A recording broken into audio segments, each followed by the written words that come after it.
What is a flourishing life? And why is it something that's good to strive for? The idea of a flourishing life is one of the key focuses of positive psychology.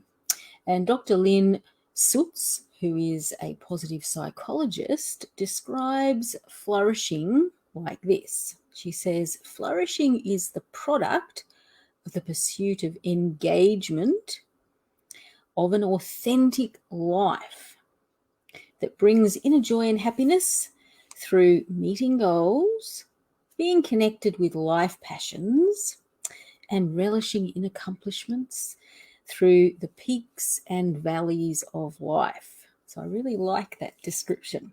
Hi, I'm Marianne from One Life to Flourish, and welcome to tonight's episode of Monday Motivation. Tonight, I'm starting on a new series, a new focus, which is on understanding what a flourishing life is. And I'll, during the series, give you some ideas and some tips about how to actually achieve a flourishing life. Now, before I get into all of the things I'm talking about tonight, just a couple of things to cover, so a bit of housekeeping. So first of all, if you know someone who might find this topic really interesting or helpful, please invite them over to watch. Also, we're going live in a few different places. The place that you need to be, so I can see your comments at the link up above me, hopefully, which is here on One Life to Flourish. Otherwise, I'll try and catch up on any comments after I have finished. So, as you might have gathered from the quote that I started with, flourishing is not something that you either have or you don't have. It's something that you can actually work towards, which is a good thing. And I think of it as being more like a journey where you kind of go through different things, you build up, and you actually create that authentic life. And in an authentic life, it's where you're experiencing positive emotions most of the time. Hi, Amanda. Nice to see you here. So, thinking about that, it does take some effort to actually achieve a flourishing life. So the question is, why bother if it's going to take a lot of effort? What are, kind of the benefits of doing that? There's actually a lot, and studying a flourishing life is something that has been done a lot over probably the last 20 years, and they're still doing it. They're still accumulating different data about it. So I've just gathered together a few of the things that make it probably worthwhile to think about how you can change your life, how you can make it more flourishing. So from a work point of view, if you're feeling like you're flourishing in life, you actually miss fewer days of work and you're more motivated to be at work. You actually have lower feelings of helplessness, so you feel more in control of your life. And you also have much more clarity about what you want to achieve in your life, what your life goals are. You have much greater resiliency through the ups and downs of life. And you're actually able to make better connections and have greater levels of intimacy with people that you come in contact with. So sort of those personal connections are much improved. Now, on a physical side of things, it actually lowers your risk of cardiovascular disease, which is one of those, fairly big killers of people. And it also lowers the number of chronic physical diseases that you might experience as you get older. And you also have fewer things that are impacting on your ability to get through daily life. So that's just a few of them. There's about 8 of them. They're pretty good ones to start with. So different aspects of your life. There are so many more. So even just thinking about them, it's a good reason to actually start to focus on this. So what do we mean by a flourishing life? Well, this gets a little bit complicated because of all of the research. You've got different lists of different things. It started with Dr. Seligman, who originally came up with 5 key areas that he called his PERMA model, so PERMA.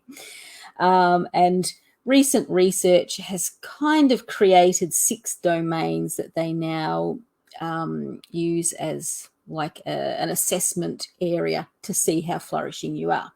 So they're the ones that I'm going to focus on. So the 6 domains are happiness and life satisfaction, mental and physical health, meaning and purpose, character and virtue, close social relationships, and financial and material stability. So it kind of covers a huge amount of stuff in life, if you think about it. So why is this something that I'm actually passionate about? And if you've been watching some of the episodes of Monday Motivation, you know that I talk quite a lot about happiness, which is, as you just heard, part of one of these critical pillars. So why am I so interested in it? Well, also, if you've watched some broadcasts, you'll know that I've been through some emotional ups and downs in my life. And I'm just going to take you through probably my turning point where I realized that I had to find a new way of living my life. And this is back in 2016. At the time I was living in Perth. This was at the start of the 4th year of me living in Perth. And, things were not going great anyway. So I had not enjoyed my previous 3 years in Perth. My mental space was not great. I just felt like I didn't belong in Perth. I didn't really fit into the workplace, which was the reason I'd gone there. So I wasn't finding that a great place to be. I was struggling to get social connections, and I just really didn't feel comfortable. Then, the start of the year, I got frozen shoulder.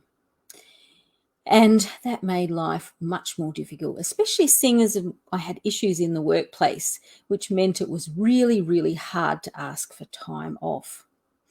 Now, if anyone's had frozen shoulder, it is very unpleasant, where you have incredibly painful bouts.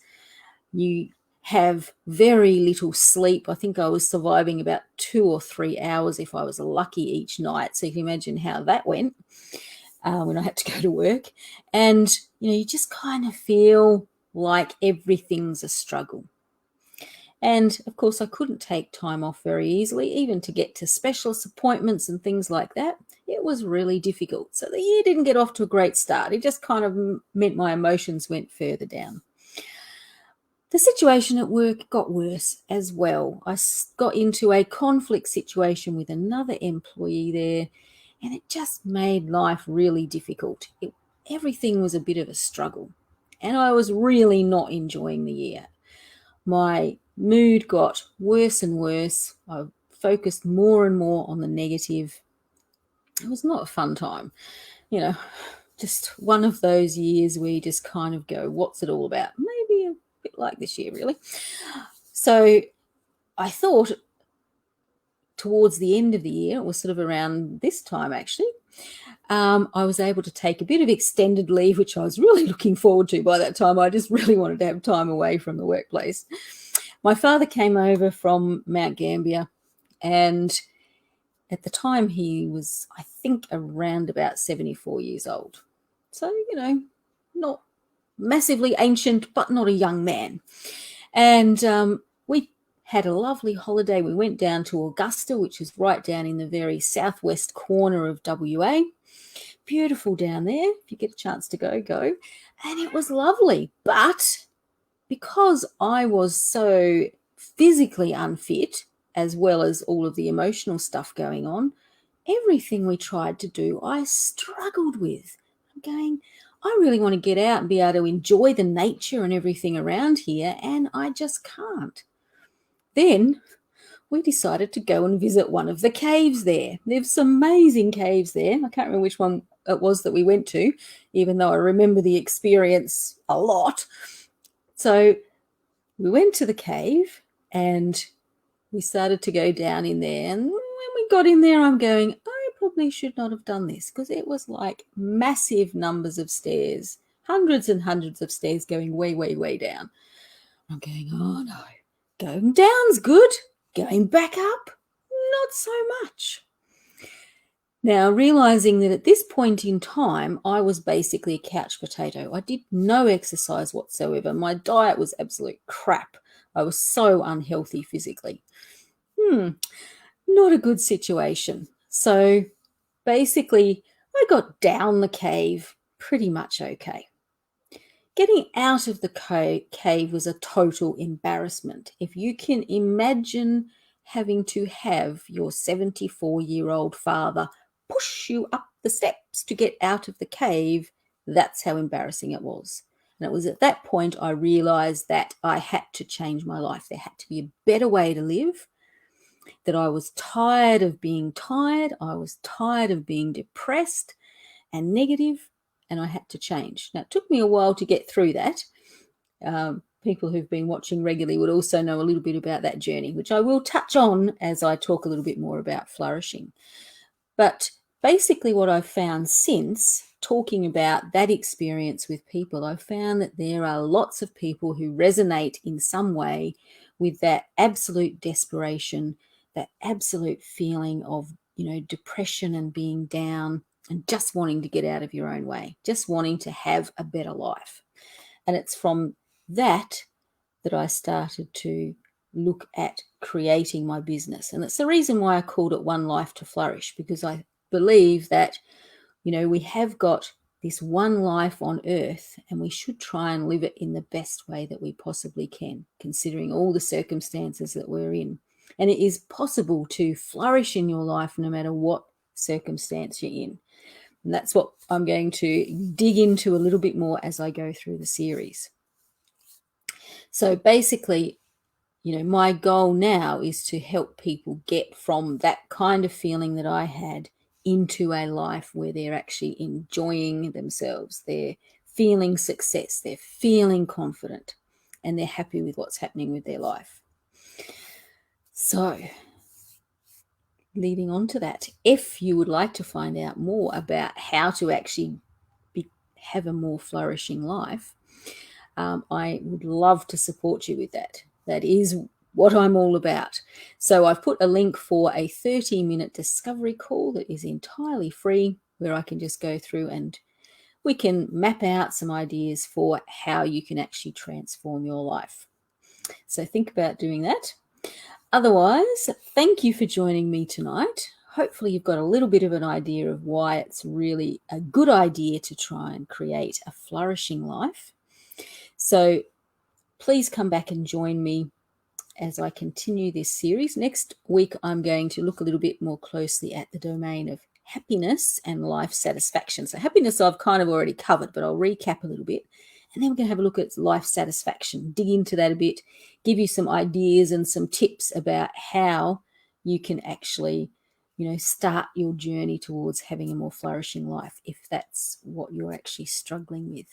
So join me next Monday night, same time, and hopefully I can give you some inspiration and some things to do to help you with your week ahead. I hope you have a really great week this week, and I look forward to seeing you next week. So bye for now.